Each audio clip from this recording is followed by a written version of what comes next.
Okay, looks like we are live yet again. I've noticed that the other streams I've done for some of the other chapters of this book has cut off like the first few seconds of me going live. So I'll just count to a few seconds before I start actually reading. Again, this is Confusion in the Cosmos by Miguel Stephano. Uh, This is going to be section 6, should be the 7th video in the playlist, including the introduction, which would have been the first, right? So this is section 6 of Confusion in the Cosmos, the Tower of Babel. So starting with verse from Genesis 11:1 through 3. Now the whole earth used the same language and the same words. It came about as they journeyed east that they found a plain in the land of Shinar and settled there. They said to one another, Come, let us make bricks and burn them thoroughly. And they used brick for stone, and they used tar for mortar. So, again, that was Genesis 11. Genesis 11 gives us the account of another controversial story that this author would like to also look at under this new cosmological lens.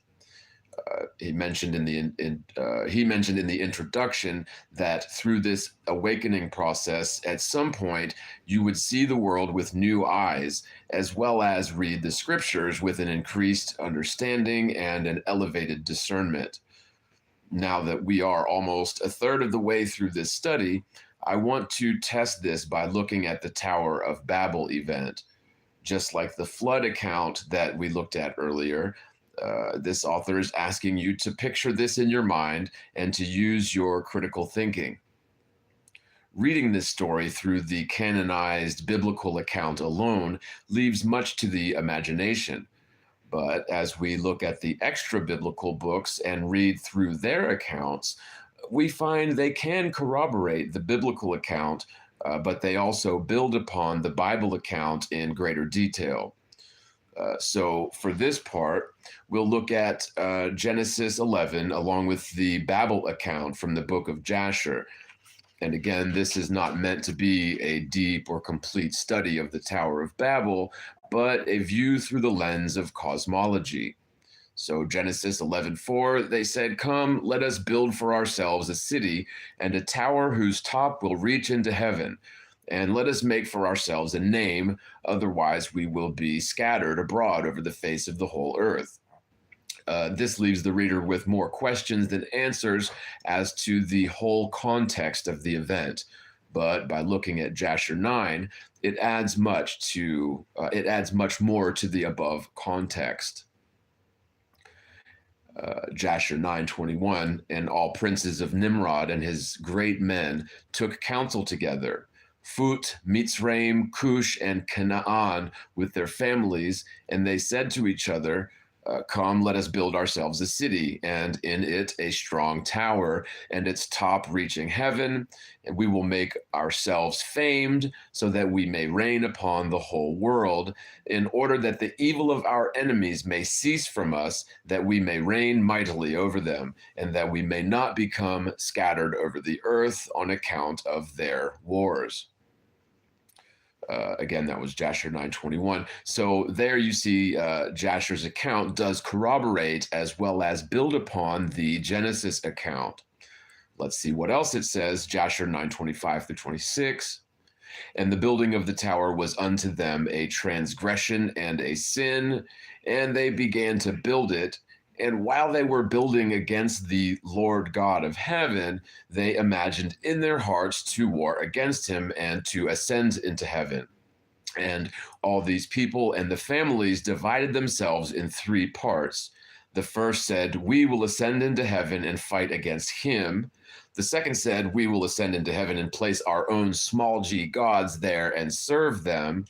And the third part said, We will ascend to heaven and smite him with bows and spears.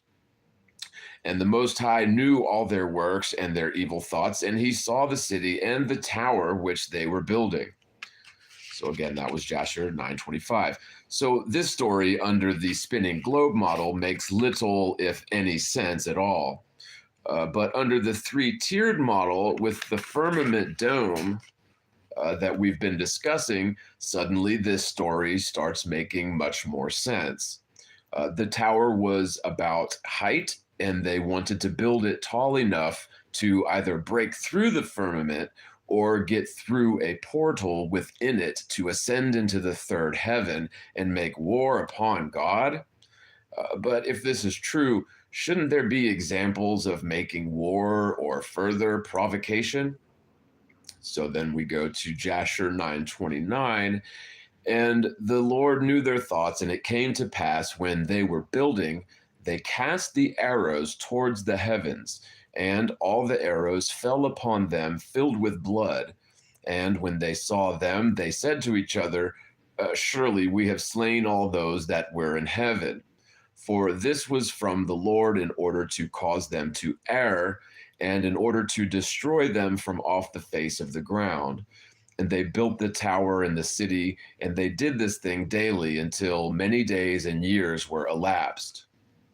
So again, that was Jasher 9:29 through 31. It's pretty clear that they indisputably set out to build a tower into heaven to make war with God in order to commandeer control of the world. This would be the first attempt since the flood of a one world government system.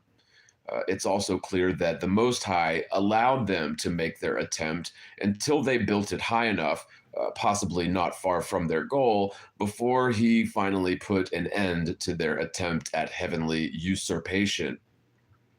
So then he goes back to Genesis 11:5. The Most High came down to see the city and the tower which the sons of men had built. The Lord said, Behold, they are one people, and they all have the same language. And this is what they began to do, and now nothing which they purpose to do will be impossible for them. Come, let us go down and there confuse their language, so that they will not understand one another's speech.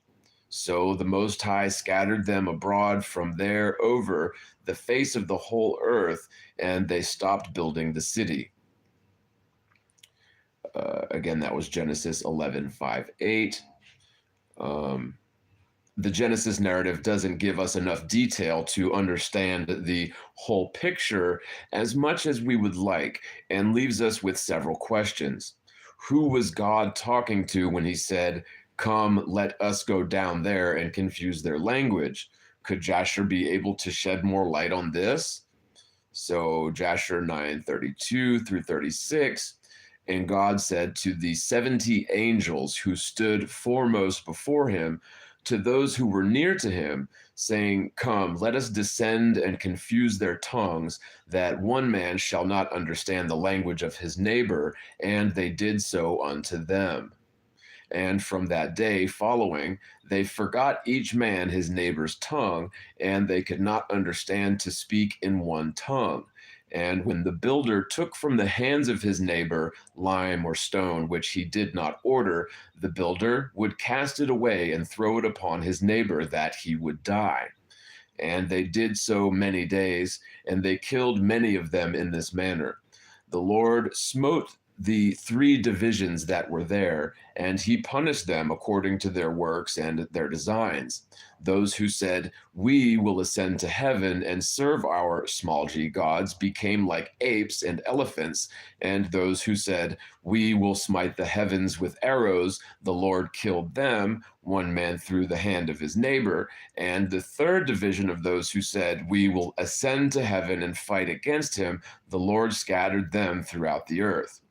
And those who were left amongst them, when they knew and understood the evil which was coming upon them, they forsook the building, and they also became scattered upon the face of the whole earth. Again, that was Jasher 9:32 through 36. So, being that Jasher is not infallible and God breathed scripture, we have to be careful with following it to the letter. Could there have been some leaders in this movement turned into animals? We don't know for sure, but it reminds one of the nation India, where the religion of Hindu has many small g gods, and the elephant is very esteemed part of their gods and involved in ritual worship. Um, there's also the elephant headed hybrid known as Ganesha, who is believed to be the small g god of success, being one of their most important deities. Could this event at Babel have been its basis for worshiping these elephant beings? There's also the Hindu monkey god Hanuman, who is worshipped as one of physical strength, perseverance, and scholarly devotion. Could Hanuman also be a derivative from these people who were changed into animals?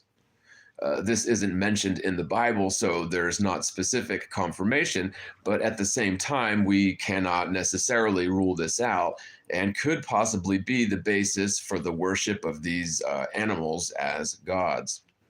So there's a picture here, images of Ganesha and Hanuman, if I'm saying those at all correctly.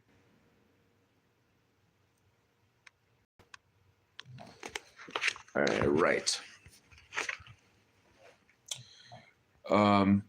Let's look at the remainder of the Genesis story by comparing it to the remainder of Jasher and look at its additional detail. So Genesis 11:9, therefore its name was called Babel, because there the Lord confused the language of the whole earth, and from there the Lord scattered them abroad over the face of the whole earth. And they ceased building the city and the tower. Therefore he called that place Babel, for the Lord confounded the language of the whole earth. And behold, it was at the east of the land of Shinar. And as to the tower which the sons of men built, the earth has opened its mouth and swallowed up 1/3 part thereof. And a fire descended from heaven and burned another third, and the other third is left to this day. And it is of that part which was aloft, and its circumference is 3 days' walk. And many of the sons of men died in that tower, a people without number. So that was Jasher 9:37 through 9:39. This tower was so big and designed to be so tall that it took 3 days to walk around its circumference. Let's read what Jasher says about its height. So this is Jasher 9:27. And when they were building, they built themselves a great city and a very high and strong tower. And on account of its height, the mortar and the bricks did not reach the builders in their ascent of it, until those who went up had completed a full year. And after that, they reached to the builders and gave them the mortar and the bricks. Thus was it done daily. And behold, these ascended and others descended to the whole day. And if a brick should fall from their hands and get broken, they would all weep over it. And if a man fell and died, none of them would look at him. So, wow, another Bible story that is surrounded with questions and mystery. But after some detailed clarification from the book of Jasher, a new understanding unfolds. They built such a large tower that God had to strike it down before they got any closer to the third heaven and caused any more trouble. Looking through the lens of the three-tiered system, it is much easier to see what they were trying to do and understand why, isn't it? What they were trying to do and understand why, isn't it? Right. So, on the spinning globe model that races through the ever-expanding universe, where would heaven be in order to attempt to penetrate and shoot arrows at it? At what point on the globe model would the height of the tower have just buckled and collapsed on its own due to the speeds involved? Maybe where the Earth's atmosphere beats the elusive vacuum of space? Another interesting tidbit regarding this story is the Tower of Babel was the first city built by Nimrod in the land of Shinar, which is in modern-day Iraq. The meaning of the name of Nimrod in Hebrew is to be rebellious or to revolt. In researching further, there are two biblical references to Nimrod, oddly becoming a mighty one. So, First Chronicles, Cush became the father of Nimrod. He began to be a mighty one in the earth.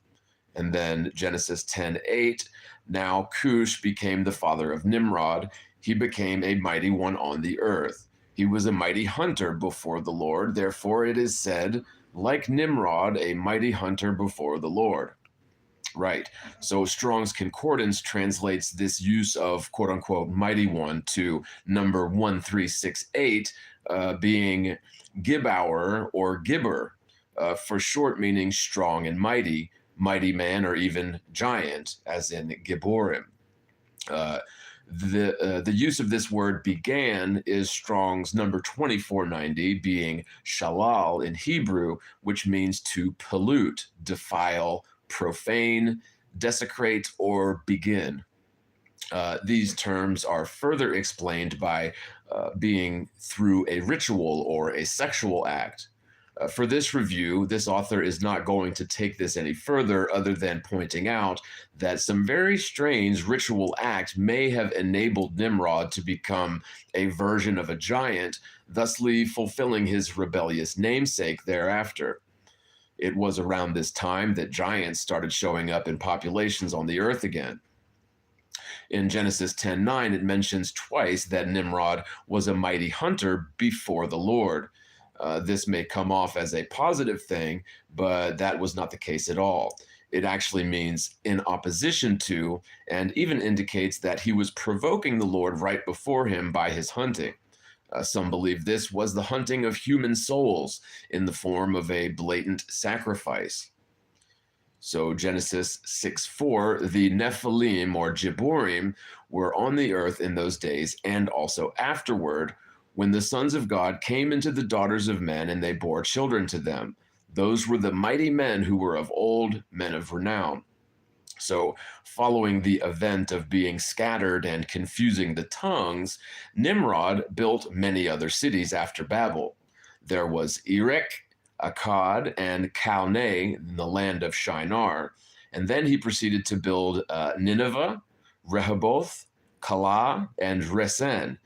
Because of the confusing of the languages, Nimrod was known after the tower event by many different names and legends, and we will be touching a little more on this in a later section.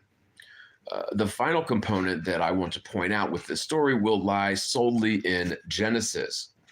Although Jasher will back this up as well, we will only need the biblical account to reference to get the point across.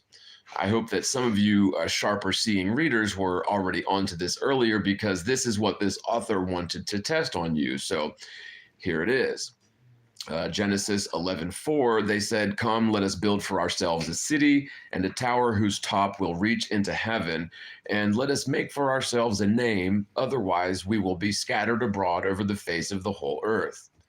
And then Genesis 11:8, so the Lord scattered them abroad from there over the face of the whole earth, and they stopped building the city. Therefore, its name was called Babel, because the Lord confused the language of the whole earth, and from there the Lord scattered them abroad over the face of the whole earth. So that was Genesis 11:9. In the very short story of the Tower of Babel, we only get 9 verses in all of Genesis to support this account.